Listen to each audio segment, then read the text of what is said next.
je suis ravi de partager ce moment avec vous. Alors, la médecine mitochondriale est une réalité aujourd'hui qui offre la possibilité d'avoir une traduction clinique et de pouvoir venir pratiquement chez le patient pour pouvoir lui donner cette opportunité d'optimiser sa santé, de prolonger sa vie en bonne santé.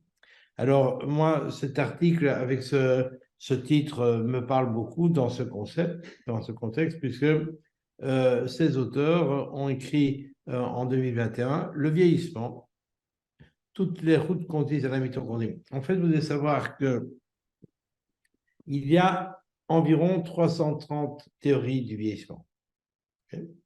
Quand on les étudie, hormis quelques maladies génétiques comme la progérie ou le syndrome des télomères courts, par exemple, eh bien, toutes les théories peuvent se résumer à deux processus biochimiques: l'oxydation, le stress oxydant, la rouille, et la caramélisation, c'est-à-dire la glycation. Et ces deux phénomènes qui sont mutuellement liés, eh bien, sont intimement associés à un dysfonctionnement mitochondrial. Et donc, finalement, on se rend compte que la mitochondrie est l'objet de toutes les dérives cellulaires qui conduisent à la sénescence, à la mort, mais parfois aussi à la maladie, comme le cancer. En fait, pour ceux qui sont venus, je ne sais pas, à l'université spécialisée, quand j'ai parlé de mitochondrie à plusieurs moments, notamment du lien entre mitochondrie et microbiote. Et c'était, je pense, le, oui, le 2 septembre, il y avait, je n'ai pas changé la date, le 2 septembre, c'est intéressant, il y avait 100 publications. Et entre le 2 septembre et le 8 septembre, aujourd'hui, j'ai un peu réactualisé mes diapositives, eh bien, il y a plusieurs milliers, quasi 2000 publications qui sont venues s'ajouter, montrant combien ce sujet est d'intérêt dans le monde scientifique et médical. Et donc, cette image me permet de vous dire que je pense qu'on devrait tous être des médecins, des professionnels en santé de la mitochondrie, lorsque vous avez compris que cette structure, cette organelle, joue un rôle extrêmement important pour notre santé. Et voici quelques articles qui le soulignent, publiés dans des revues scientifiques sérieuses.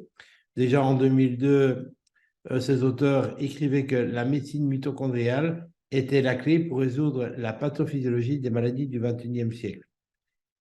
En 2009, ces auteurs clamaient que la mitochondrie entrait dans l'ère du traitement. En 2021, à l'occasion de la pandémie, on s'est rendu compte que la mitochondrie était malmenée par le Covid, en particulier la protéine spike. Elle est malmenée également par les injections d'ARN messager dont l'innocuité est de plus en plus discutée, bien sûr. Et on voit ici en 2023 que les auteurs pensent que la médecine mitochondriale est probablement une approche sérieuse qui serait efficace pour la maladie neurodégénérative. En vérité, quand on regarde toutes ces dizaines de milliers de publications, on voit que les défauts mitochondriaux sont impliqués dans la plupart des maladies chroniques, que ce soit les maladies métaboliques comme le diabète, le syndrome métabolique, les maladies cardiovasculaires, l'obésité, la sarcopénie, la stéatose alcoolique du foie, le cancer, les troubles du comportement, l'autisme, les maladies psychiatriques comme la schizophrénie, l'Alzheimer, le vieillissement accéléré, etc., etc. Et donc, finalement, c'est intéressant quand on regarde. Au début, la mitochondrie, en fait, a été intéressante pour ce qui concernait les maladies mitochondriales. En fait, on s'est rendu compte qu'on pouvait hériter de mitochondries qui avaient des gènes, l'ADN mitochondrial muté, et ces maladies qui échappaient à la logique des maladies héréditaires liées à des mutations au niveau de gènes du génome cellulaire, nucléaire, pardon. On s'est rendu compte qu'il y avait des pathologies qui se manifestaient essentiellement par des déficits au niveau des organes qui sont les plus hauts consommateurs d'oxygène, c'est-à-dire qui ont une production, une activité mitochondriale importante, comme le système nerveux central. Donc, il y avait des encéphalopathies. Et également, le muscle squelettique et cardiaque, on a des cardiomyopathies et éventuellement des myopathies qui sont des maladies mitochondriales. Mais aujourd'hui, en fait, de par la dérive de notre environnement, on va le voir, de notre alimentation, de la qualité de l'eau, de la qualité de l'air qu'on respire, eh bien, nos mitochondries sont la cible d'agressions permanentes qui affectent de manière systémique. Et vous allez voir combien ces mitochondries sont clés. Je pense qu'aujourd'hui, personne ne peut dire que la mitochondrie n'est pas importante. Ce n'est pas une mode, c'est une réalité. Alors, pour comprendre la mitochondrie, il faut revenir aux origines. La mitochondrie, en fait, vous les voyez s'agiter ici, ce sont des structures qui sont hautement mobiles, indépendantes, qui ont leur vie, bien sûr contrôlée, mais qui vont se diviser et mourir selon un cycle qui leur est propre. Ces mitochondries sont en continuel mouvement, en continuelle activité. Elles fusionnent, elles se scindent, elles meurent, elles se divisent, etc. Et en fait, ce sont des bactéries ancestrales. En fait, vous voyez ici, ce sont des bactéries qui appartiennent au gram négatif qui, il y a 1,6 milliard d'années, ont élu domicile dans la cellule eucaryote naissante parce qu'elles apportaient une amélioration incroyable, une invention fabuleuse, une des plus importantes inventions après la photosynthèse, c'est-à-dire la capacité d'extraire un maximum d'énergie chimique potentielle à convertir en ATP à partir du glucose. On est passé de 2 à 36 molécules d'ATP par la combustion complète du glucose en CO2 plus de l'eau, alors qu'avant la mitochondrie, la glycolyse était la seule voie productrice d'ATP. On avait 2 molécules d'ATP par molécule de glucose. Donc, ceci, en fait, évidemment, il n'y avait pas les téléphones portables, il n'y avait pas de caméra il y a 1,6 milliard d'années, donc on n'a pas pu photographier, mais indirectement, on a tous les éléments pour pouvoir être quasi certain que ce scénario s'est passé ainsi. Les bactéries ancêtres des mitochondries ont été endocytées, ça n'a pas été suivi de digestion par phagocytose. Et le signe de cela, c'est que la mitochondrie a deux membranes, une membrane, excusez-moi, une membrane interne circonvolue avec des crêtes qui a la même composition phospholipidique que les membranes des mitochondries, et enfin une membrane externe qui a la même composition que la membrane plasmique des cellules eucaryotes. Okay? Et donc la mitochondrie est compartimentalisée avec une membrane externe, une membrane interne, l'espace intermembranaire et la matrice mitochondriale. Et la mitochondrie a amené son propre ADN circulaire, qui est le même que celui des cellules bactériennes, c'est-à-dire un ADN rudimentaire de 16 379 paires de bases, donc vraiment une petite quantité, puis par rapport aux 3,2 milliards de bases que représente notre génome humain, et pourtant, cet ADN qu'on appelle le second génome est déterminant pour la santé de nos cellules et donc la nôtre.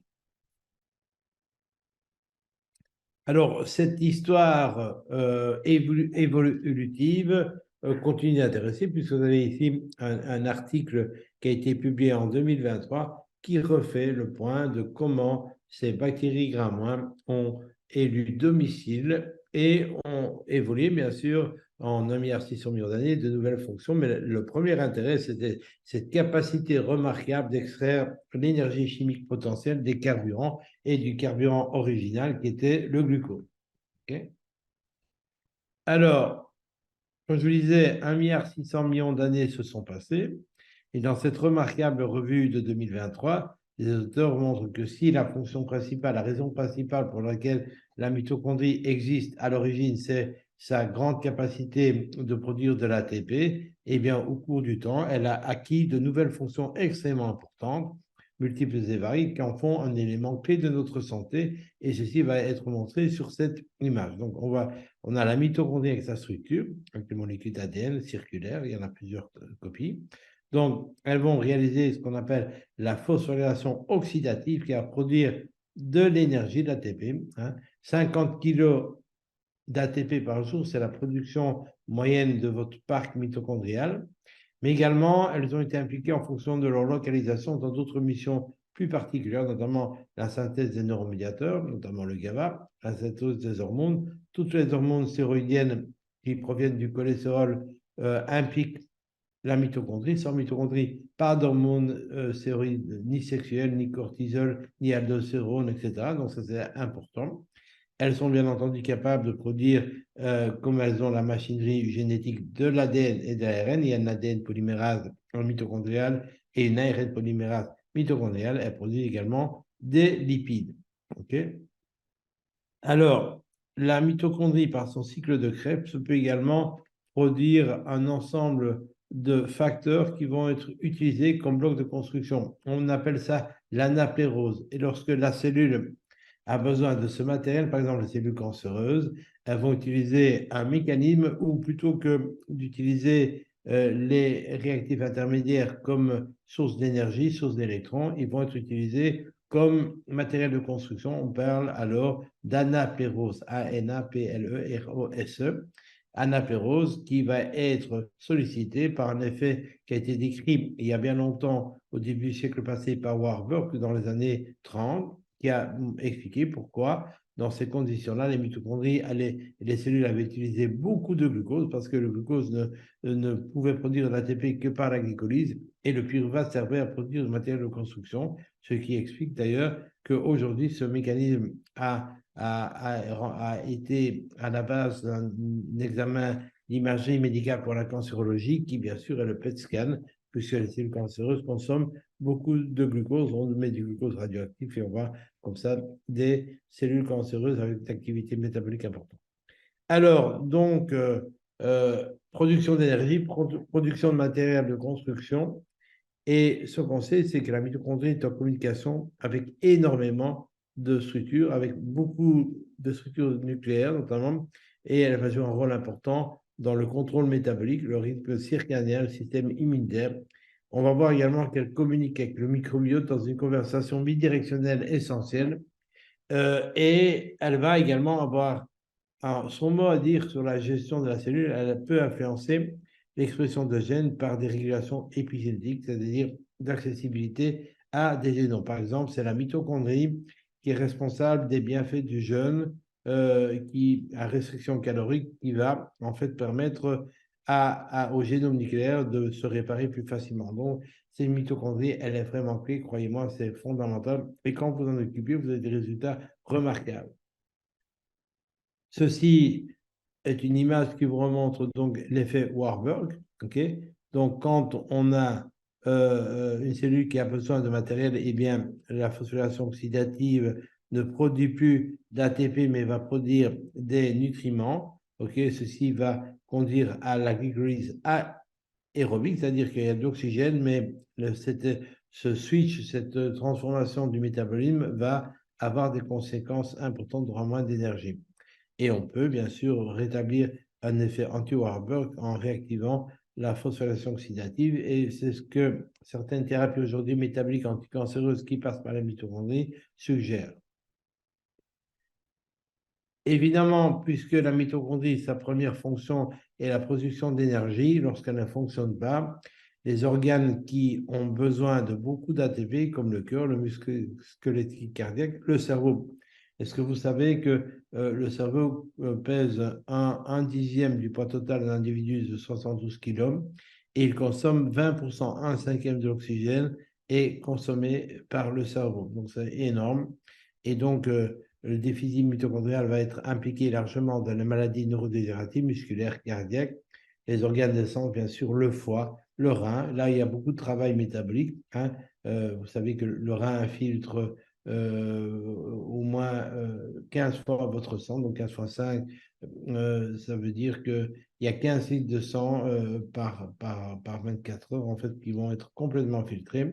Et il y a 15 litres d'urine qui vont se former et vous n'urinez en général qu'un litre et demi, donc un travail de réabsorption énorme. Toutes les sécrétions au niveau hormonal, le système immunitaire a besoin d'énergie et le type digestif, évidemment, a besoin de beaucoup pour transporter et digérer l'alimentation en nutriments. Alors, je vous l'ai dit, ces mitochondries ont un cycle qui leur est propre et indépendant, mais qui peut être un petit peu quand même contrôlé par le cycle cellulaire. Mais vous devez savoir que les cellules, les mitochondries, vont fonctionner un peu comme des bactéries. Elles vont se diviser par fission. Elles peuvent fusionner et elles peuvent donc donner naissance par un processus qu'on appelle la biogénèse mitochondriale, mais également, lorsque les mitochondries sont abîmées, elles peuvent être recyclées par autophagie, c'est-à-dire que la mitochondrie abîmée est reconnue par un système moléculaire qui est bien entendu bien connu. Cet étiquetage va entraîner sa fusion avec une membrane endosomique et cette, donc qu'on appelle la vésicule d'autophagie qui va après fusionner avec un lysosome et ce processus s'appelle la mitophagie. Donc ainsi, il y a un équilibre entre bonnes et mitochondries déficientes et le secret de la longévité, c'est de maintenir un parc mitochondrial essentiellement constitué de mitochondries qui sont en bonne santé, c'est-à-dire qui produisent beaucoup d'énergie et peu de déchets. Okay. Et dans cet article récent également, les auteurs parlent que tout ce qui va être stress mitochondrial va en fait entraîner un vieillissement prématuré des cellules, des tissus, des organes et l'émergence des maladies associées à là, c'est-à-dire maladies dites de civilisation ou maladies chroniques. Alors, on voit ici que les mitochondries, lorsqu'elles sont stressées, c'est-à-dire qu'elles sont sollicitées, vont réagir de manière positive avec des adaptations qu'on appelle la mito-hormonelle, c'est-à-dire la capacité de s'adapter et d'augmenter la production de bonnes bactéries par rapport aux mauvaises. Okay. Et donc, des petits stress moyens sont bénéfiques parce qu'on va avoir une remodulation épigénétique qui va entraîner en fait la mitophagie, la destruction des bactéries, les mitochondries. Bactéries, c'est un lapsus, mais qui a du sens puisque la mitochondrie est une bactérie ancestrale avec une régulation des défenses antioxydantes.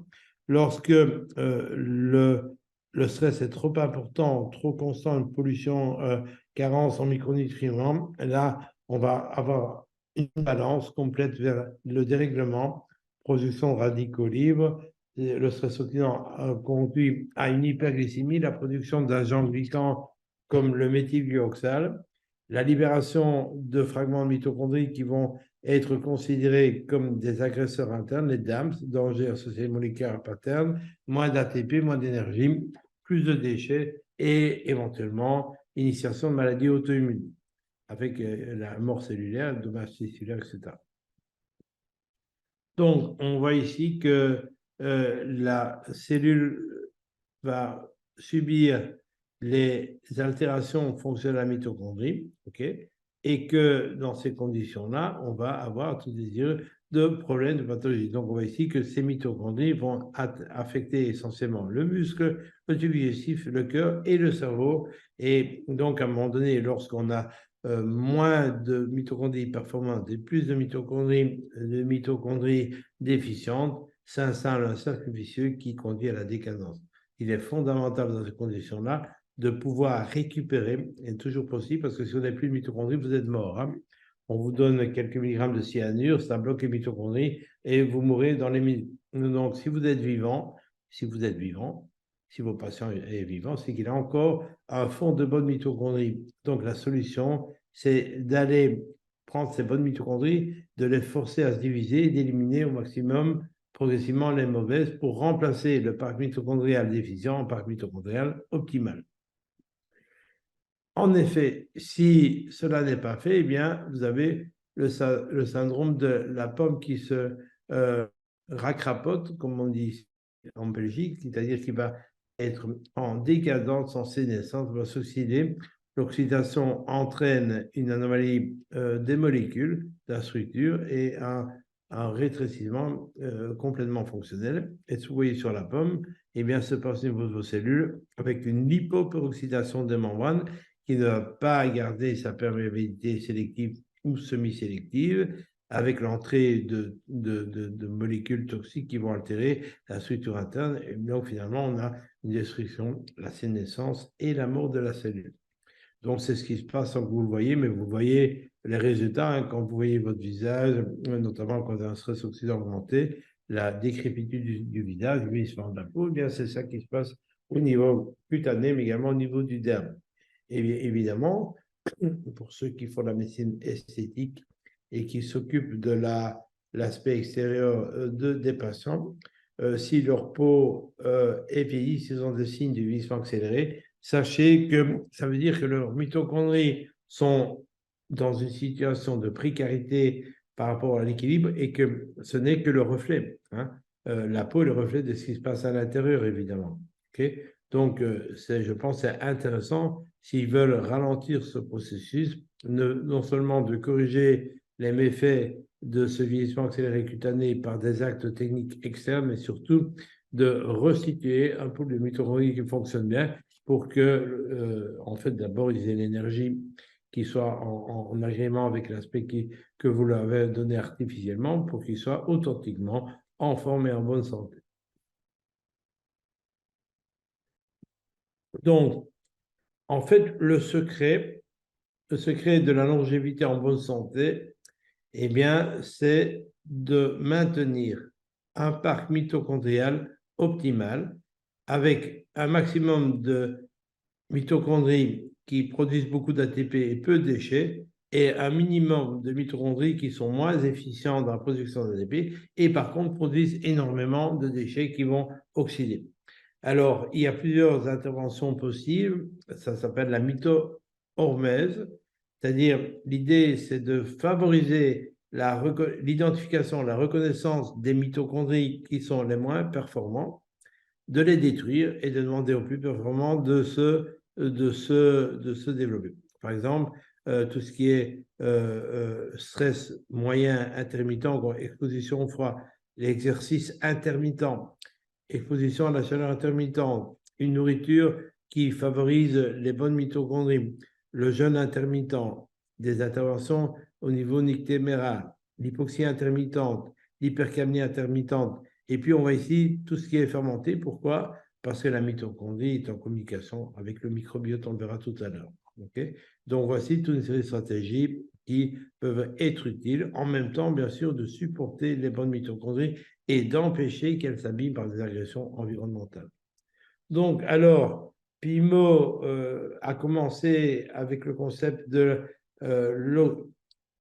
sanifier l'environnement, respirer notamment la pollution intérieure, okay, en apportant notamment pendant la nuit un air qui est purifié, qui est dépourvu de toutes ces nanoparticules, notamment des particules de plastique. Je ne sais pas si vous savez, il y a j'ai vu ça aujourd'hui dans un plastique dans les nuages. Donc, on a un processus de nanoparticulation du plastique dans les mers. Hein. Vous savez qu'il y a l'équivalent de la France dans des vortex au niveau de l'océan qui sont faits de plastique, mais ça, c'est la partie visible de l'iceberg. Ce plastique se dissocie et donc, voilà, il y a des microparticules de plastique. Et j'ai vu également, il y a quelques semaines, qu'on avait trouvé des particules de plastique dans le cœur de patients qui étaient morts de cardiomyopathie qu'on avait autopsié. Donc, on est mal. Donc, voilà, si on veut survivre le mieux possible, il va falloir qu'on prenne des mesures, bien sûr, pour ne pas polluer, mais également parce que, bon, la pollution, elle est là, on ne peut plus la nier, hein, bien pour éliminer, pour être le moins exposé à cette pollution, tout en essayant de réduire la source. Donc, on a commencé par la purification de l'air, c'est le début, mais moi, l'idée, c'était, en rejoignant cette équipe de Piment qui m'intéressait, c'était d'y apporter une dimension plus intégrative. Pour ceux qui me connaissent, vous savez que je prends en charge la santé de manière intégrative, bien sûr en passant par l'alimentation, par la nutrition, mais il est évident que quand on fait de la médecine nutritionnelle, vous devez voir l'ensemble, puisque le tube digestif est souvent la victime d'émotions non digérées, comme le terme l'indique.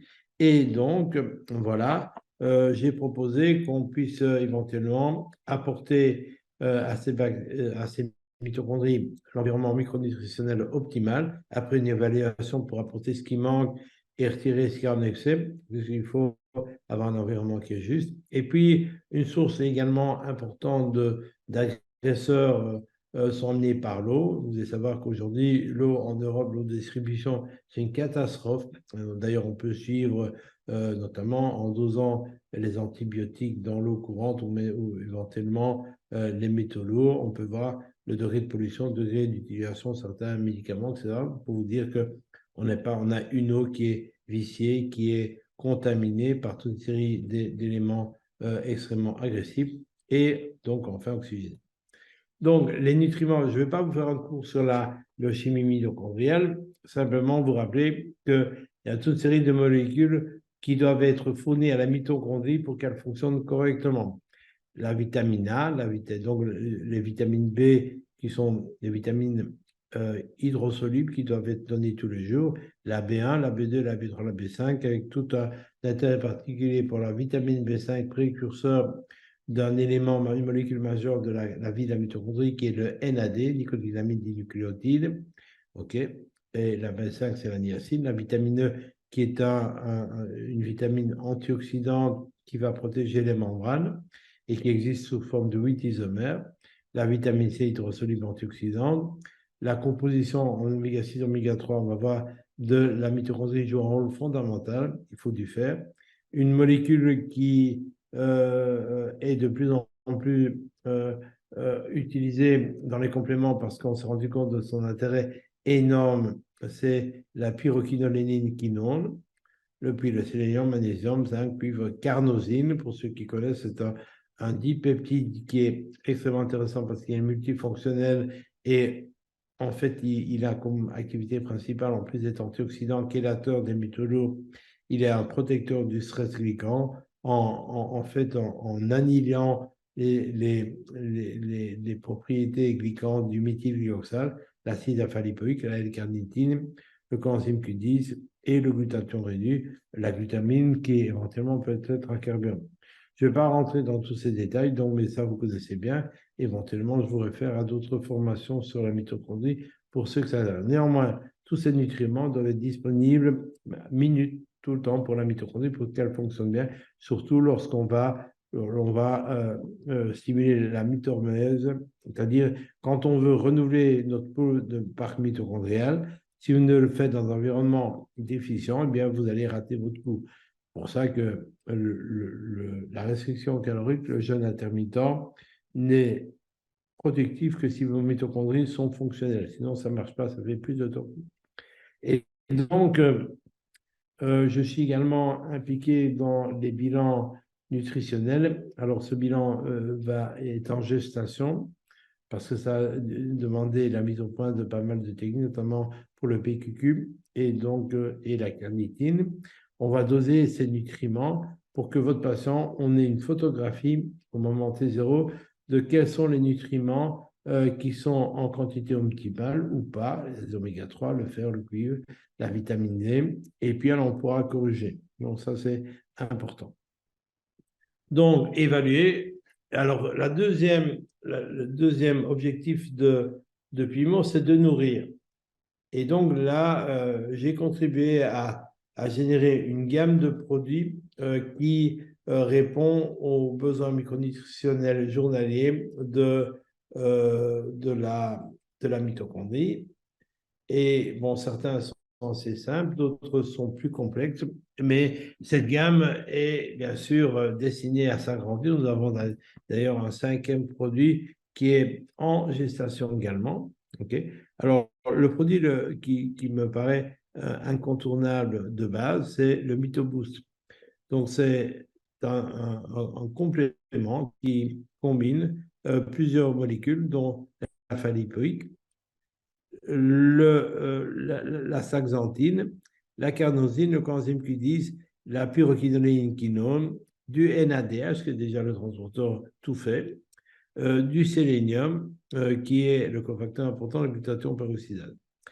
Donc, alors, je vais un petit peu vous parler du PQQ. Hein. On parlera des autres substances une autre fois, mais ce produit qui a de la carnosine est un véritable protecteur des mitochondries et a comme objectif d'apporter tous les jours les nutriments de base essentiels à la mitochondrie. Mais bon, ce n'est pas tout, puisque nous avons développé d'autres produits. Je vais d'abord vous parler de la vitamine D.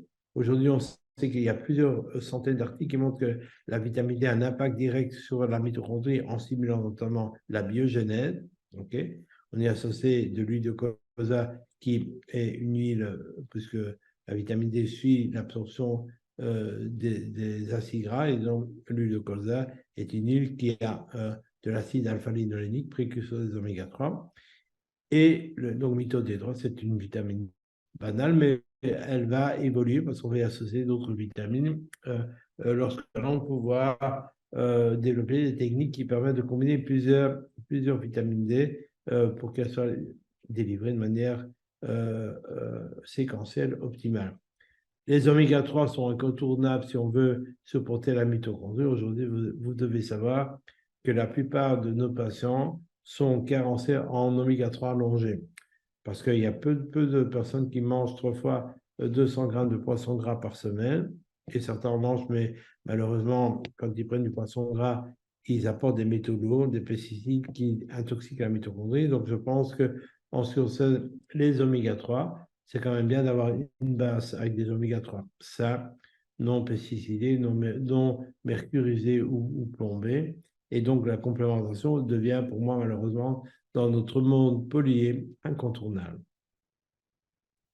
Et le dernier produit que je vais vous présenter, c'est le MitoMicro. MitoMicro, c'est-à-dire un microbiote, un probiotique, pardon, associé au biotique, ce qui fait son originalité. Vous voyez, il y aura de la berbérine, il y a du bifidose, du lactobacillus, du streptococcus thermophilus, et la berbérine qui est là en quantité optimale pour favoriser le développement de ces bonnes bactéries. Donc, je pense que c'est le seul co-biotique. Il y avait des symbiotiques, des prodépris. Ici, on stimule les bonnes bactéries et je pense que les premiers retours sont extrêmement intéressants par rapport à l'efficacité au niveau du microbiote de cette association. Voilà. Alors, donc, je vous l'ai dit, MitoBoost, je voulais juste vous montrer un peu ce qui est dit de la pyroquinone, qui est bien plus qu'un antioxydant. C'est considéré comme une vitamine euh, qui est importante pour la prévention des maladies et pour la santé. Il y a énormément d'études qui montrent, et ici notamment, cette étude montre que la pyroquinone va améliorer, réduire l'accumulation de gras et améliorer la progression de l'obésité vers donc l'eutrophie.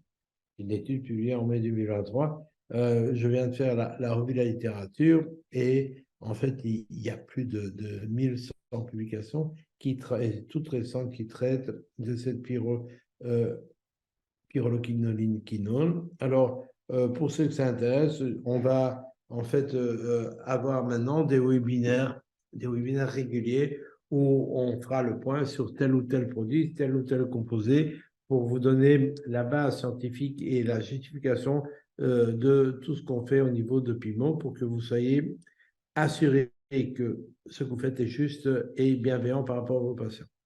Et ça, on doit décider le format avec les dirigeants de Pimon.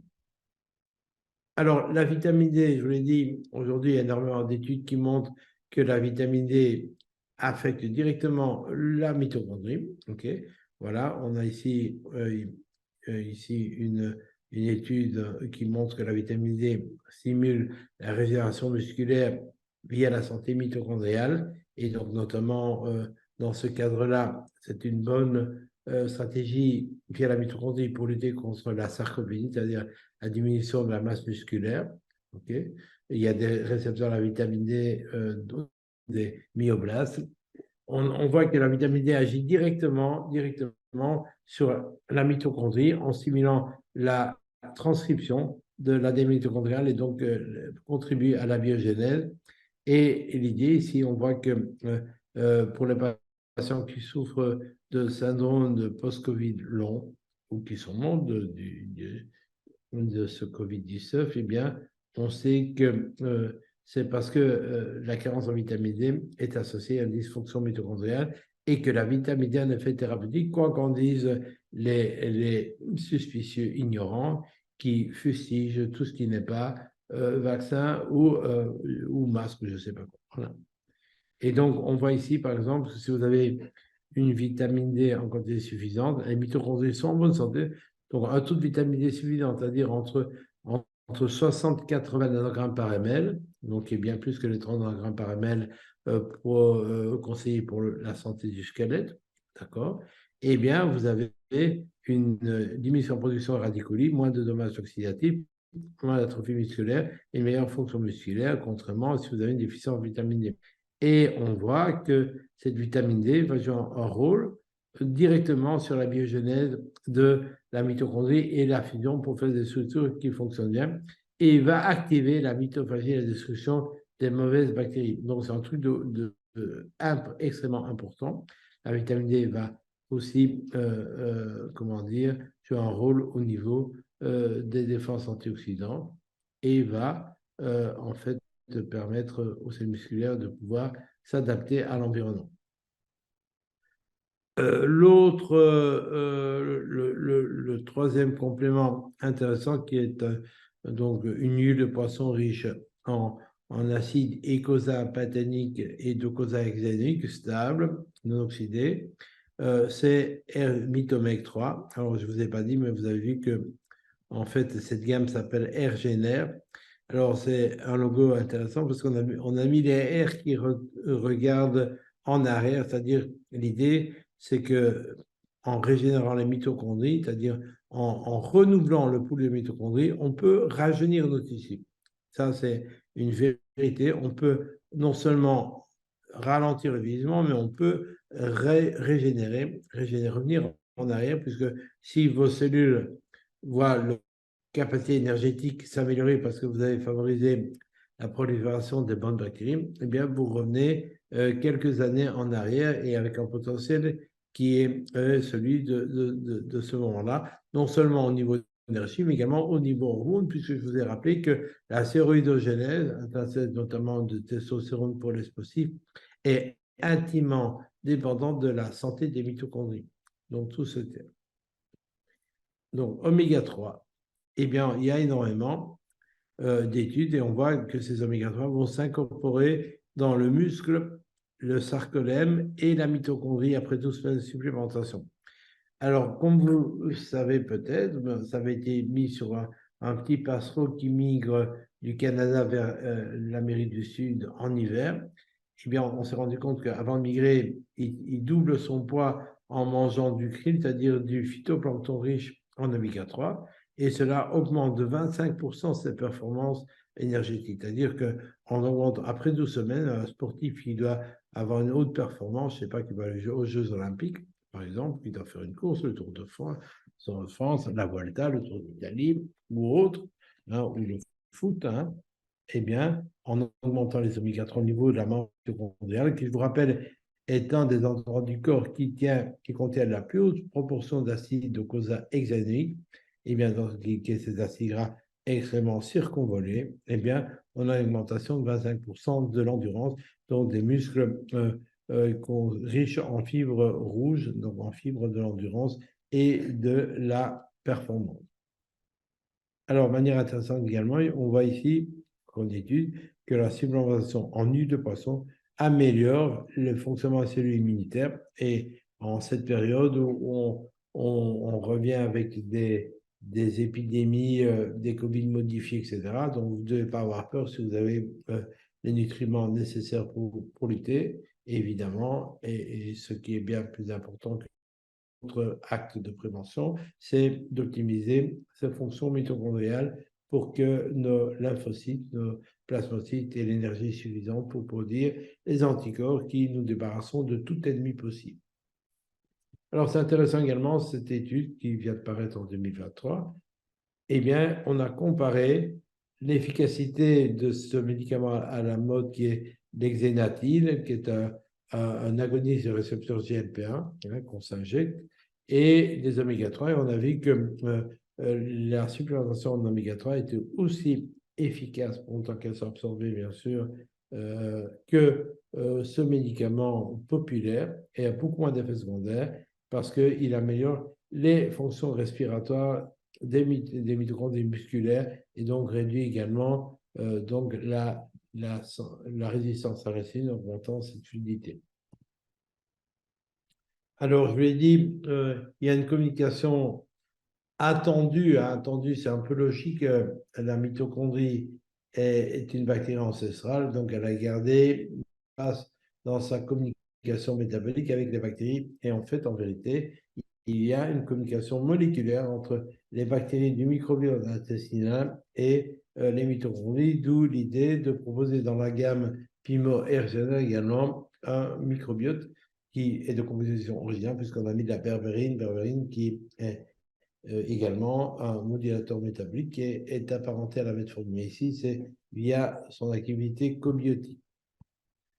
Et donc, voici quelques études qui montrent en fait qu'il y a une communication indispensable et nécessaire entre mitochondries et microbiote. Alors, comme le dit cet article, cette communication entre les bactéries et les mitochondries, excusez-moi, sont vitales pour les bactéries symbiotiques, pour que ces bactéries symbiotiques amies régulent les mitochondries, notamment la biogénèse. Vous voyez ici cette relation via toute une série de métabolites qui vont affecter cette santé mitochondriale. Donc là encore, je vous encourage à pouvoir permettre à votre patient d'avoir le meilleur pool de mitochondries possible en garantissant un microbiote. Et donc, encore ici, on voit, c'est intéressant, qu'il y a une conversation croisée entre le microbiote intestinal et le tissu adipeux et brun. Vous savez que le tissu blanc, jaune ou blanc, hein, jaune, il est plutôt jaune, eh bien, va plutôt stocker, alors que le tissu brun va utiliser de l'énergie, va brûler la graisse. Et donc, un bon microbiote est indispensable pour activer cette lipolyse et de favoriser le tissu graisseux brun, avec donc moins de stockage, moins d'inflammation, etc. Donc là encore, un bon microbiote favorise une activité des tissus adipeux qui permet de brûler cette graisse. Okay. Et encore une autre étude 2020 voit que le microbiote est extrêmement important pour optimiser les mitochondries et qu'il y a un lien entre dysbiose, atteinte mitochondriale et athérosclérose. Et on peut, par une série de suppléments, améliorer le fonctionnement de cette communication, notamment des cobiotiques, des polyphénols, de la berbérine, entre autres, et autres molécules. Et encore ici, une autre étude en 2022 qui montre que on peut ralentir cette épidémie morbide extrêmement inquiétante qui est la stéatose alcoolique du foie qui touche environ 25% de la population humaine, qui se développe en stéatite, en cirrhose et puis en hépatocarcinome, en favorisant, en améliorant l'activité mitochondriale grâce à un bon microbiote. Okay.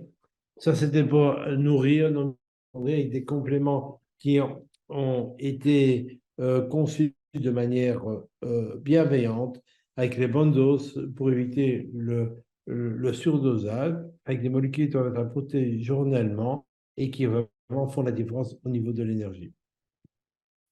L'autre aspect, c'était que nos mitochondries sont relativement fragiles de par leur origine bactérienne, leur composition est relativement, leur structure, elle est très fragile parce que là, elles ont un génome qui n'est pas capable de résister aux agressions environnementales.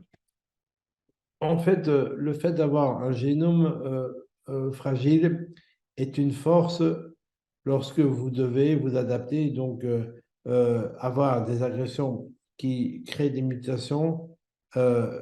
Vous devez savoir que le potentiel biotique d'une bactérie est énorme, puisqu'à partir d'une bactérie qui n'a pas de limite de croissance, en 24 heures, vous en avez 5 milliards. Et donc, si l'environnement change, il y a une mutation qui permet à la bactérie de s'adapter à cet environnement, ben, elle survit.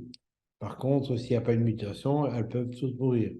Ah, donc, cette versatilité du génome et cette fragilité étaient un avantage. Mais à partir du moment où la mitochondrie, maintenant, la bactérie devient une mitochondrie, elle est protégée dans le cocon de la cellule eucaryote, eh bien, cette fragilité devient une faiblesse puisqu'elle a une capacité diminuée de se réparer, puisque quand elle était bactérie, cette difficulté, vulnérabilité, difficulté de réparer, eh bien, c'était un avantage puisqu'elle accumulait des erreurs de mutation avec la chance qu'une sur les bactéries, une mutation sur une bactérie suffisante allait permettre à la bactérie de survivre. Donc, les mitochondries sont les cibles des toxicants environnementaux qui viennent de l'alimentation, qui viennent de l'eau ou qui viennent de l'air. Et c'est là que nous avons. Donc, je vous rappelle que Pimo est né de ça que l'air est une source de toxicants qui affectent les mitochondries et qui génèrent des morts chronique, ok? Et puis on est passé à l'environnement nutritionnel, et bien sûr, on ne pouvait pas ne pas passer sur l'eau, les aliments, bien sûr, qui va. Et donc, on voit que ces dysfonctionnements mitochondriaux sont le résultat de toxines environnementales qui vont entraîner des difficultés au niveau cardiaque et rénal de tissus pour lesquels la mitochondrie joue un rôle extrêmement important. Et donc, pollution de l'eau, de l'air et mitochondries sont la cause de problèmes sérieux qui vont entraîner à la décadence cellulaire, puisque vous aurez des mitochondries qui ne produisent pas beaucoup d'énergie et beaucoup de toxines, donc cercle vicieux. Toxines qui vont abîmer les mitochondries. Alors que si vous avez un environnement sain, des cellules qui ont tout ce qu'il faut pour fonctionner au niveau micronutriments, elles produisent beaucoup d'énergie et très peu de déchets. Donc voilà le choix. Et donc évidemment, nous sommes, c'est caricatural, mais beaucoup de nos patients sont plutôt vers un environnement pollué et bien sûr ne vont pas bien au niveau physique, au niveau mental, au niveau cognitif. Alors, l'eau est un véhicule important et en fait, ça fait bien sûr le succès des compagnies qui vous donnent de l'eau de source, mais malheureusement, de savoir que cette eau est largement polluée. Et regardez, le pourcentage, 46% des masses d'eau subissent une pollution chimique. Et donc, on voit ici 100% en Allemagne. C'est assez catastrophique. Okay. Et on n'a pas, bien sûr, évalué le nombre de morts maladies chroniques parce que ce serait assez pitoyable pour les gens qui nous dirigent. Et en tout cas, ce que je sais, parce que ça fait peut-être que j'ai créé un diplôme universitaire sur la micronutrition, alimentation, prévention, santé, qui se fait sur un an avec un mémoire. Et j'ai une étudiante il y a 3 ans qui a en fait avait comme objectif de comparer la composition de l'eau de robinet donnée par les autorités sanitaires, hein, communales, je ne sais pas, ou départementales, et la réalité par un laboratoire indépendant. Donc, elle a payé de sa poche, ok, parce qu'elle était extrêmement sensible à ça. Et c'est une catastrophe. Les valeurs réelles ne sont pas du tout les valeurs publiées. Donc, en fait, il ne faut pas être étonné qu'il y a autant de patients malades et l'eau qu'on nous donne n'est pas une eau parfaitement saine. Okay. D'où l'idée éventuellement de pouvoir apporter un système qui puisse en vérité vous donner une eau de qualité au robinet. Donc pour ça, on n'a pas on n'est pas des experts dans le domaine, donc nous avons pris contact avec des firmes qui offraient ce système. Nous avons trouvé un distributeur, un producteur de qualité. On s'est bien sûr attaché à vérifier que ce qui était promis était ce qu'on avait, que la technologie était de qualité. Et donc, on a en fait fait un contrat de distribution avec comme avantage, bien sûr, il n'y a rien de nouveau, sauf qu'on a un service de qualité avec des remplacements éventuellement. Vous n'êtes pas obligé, je pense, mais ça, on faudra les détails, les responsables d'entreprise nous donneront les détails. On peut le louer, il est régénéré.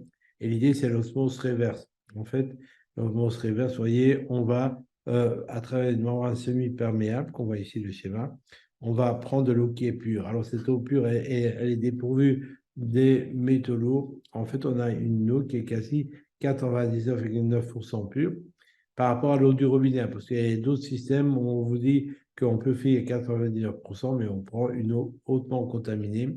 Et le 0,1% qui reste, eh bien, c'est quasi du 100% de l'eau du robinet. Donc, c'est pas, faut faire attention. Ici, c'est une eau pure. Et ce système qui a été mis en place dans le hydro, c'est un système qui, au départ, était conçu pour les laboratoires de recherche où ils ont besoin d'une eau pure à 100%.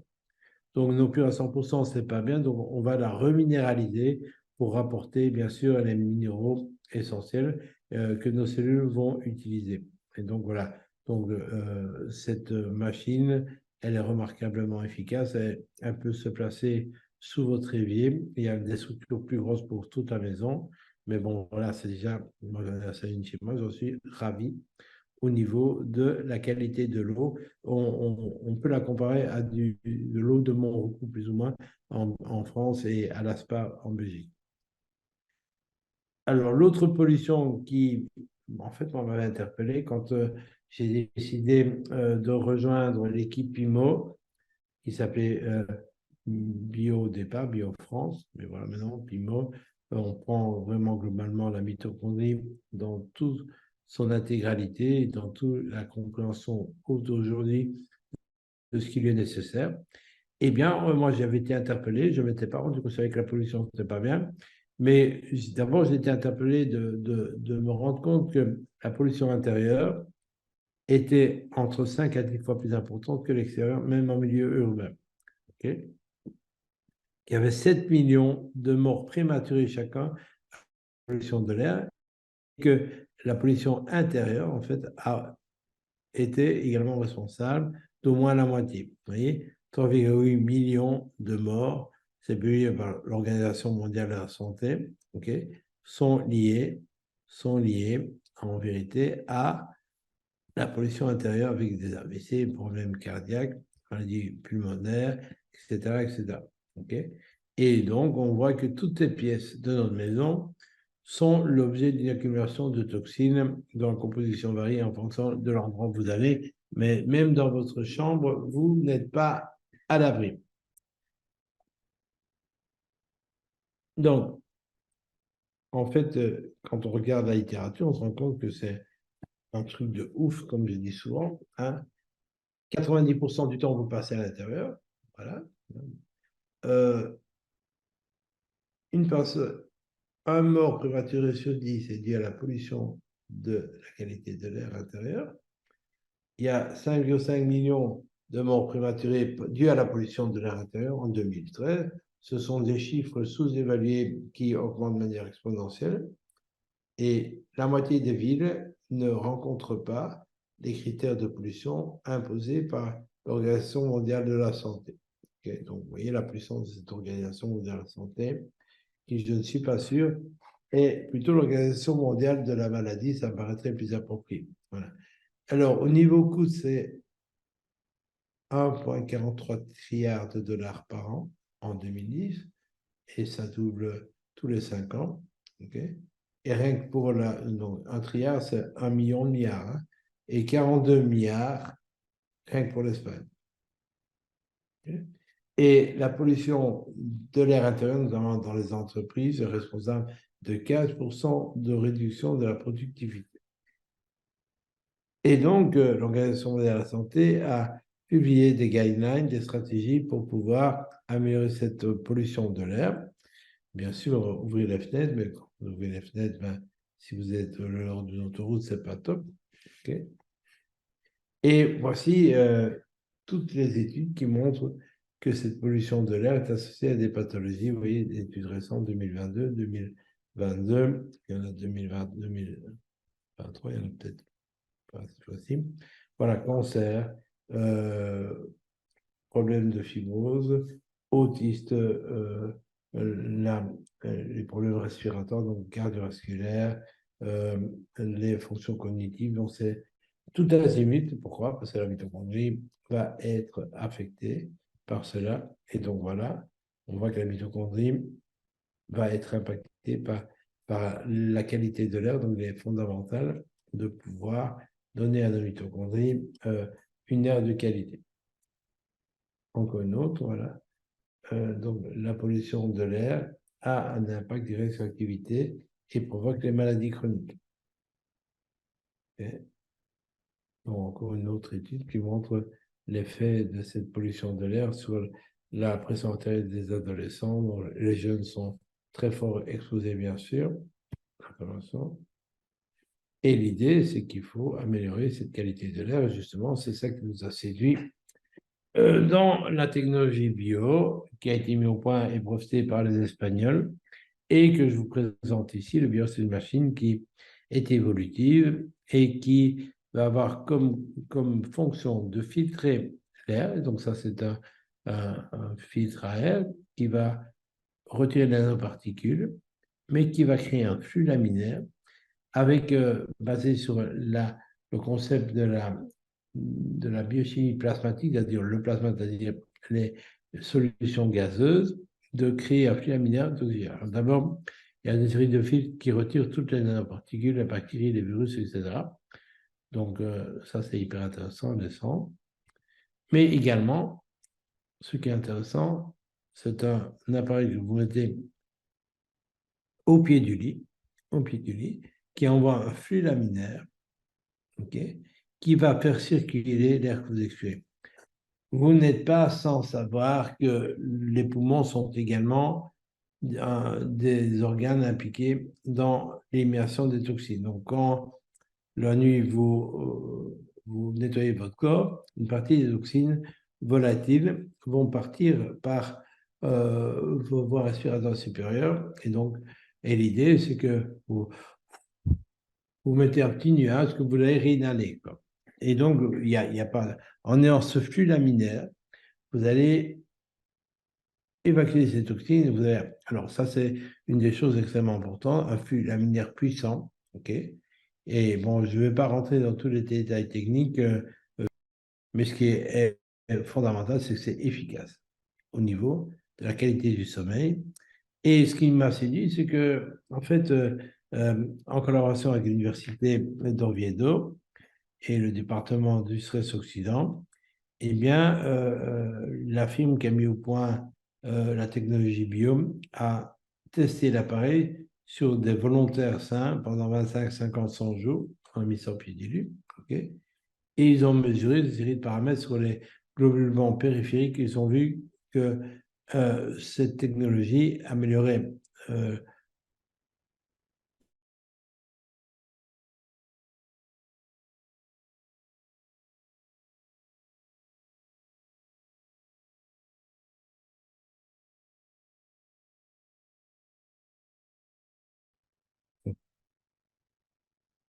OK, donc on va analyser les molécules qui vont rentrer plus facilement dans la cellule. Donc on augmente la biodisponibilité mitochondriale de l'oxygène, ce qui va bien sûr réduire la production de radicaux libres. Quand il n'y en a pas assez, mais les électrons tombent et vont aller oxyder d'autres molécules. Alors ce qui est intéressant, c'est que vous voyez, les taux d'anion sont extrêmement différents en fonction de où vous vous trouvez.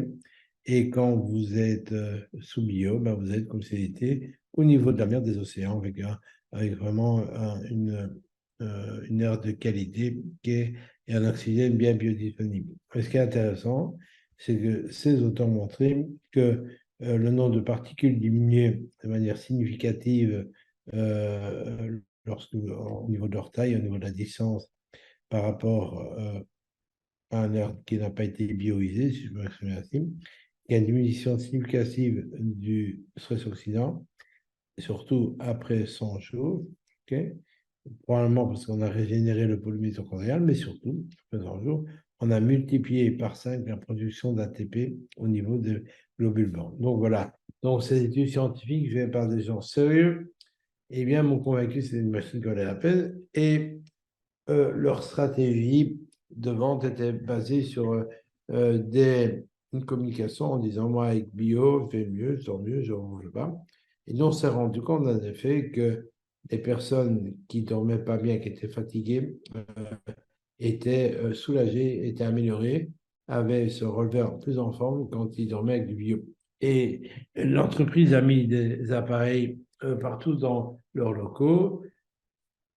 Et également, certains hôtels d'Espagne ont mis des bio dans leur chambre. Et généralement, les clients se trouvent avoir mieux dormi, mieux dormi. Donc, moi, personnellement, j'en ai un. Je pense que ça contribue à me donner de l'énergie. Et en vérité, tout qui en prend. Alors, la technique commerciale de BioSpain, c'est satisfait remboursé et ils n'ont jamais eu un retour de bio, d'après ce qu'ils nous disent, et nous non plus d'ailleurs.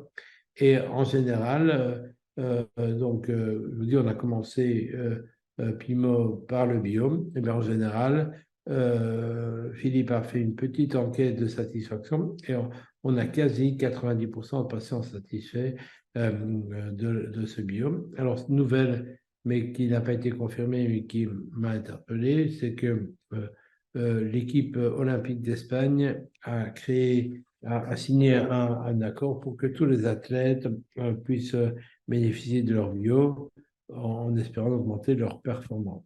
Voilà.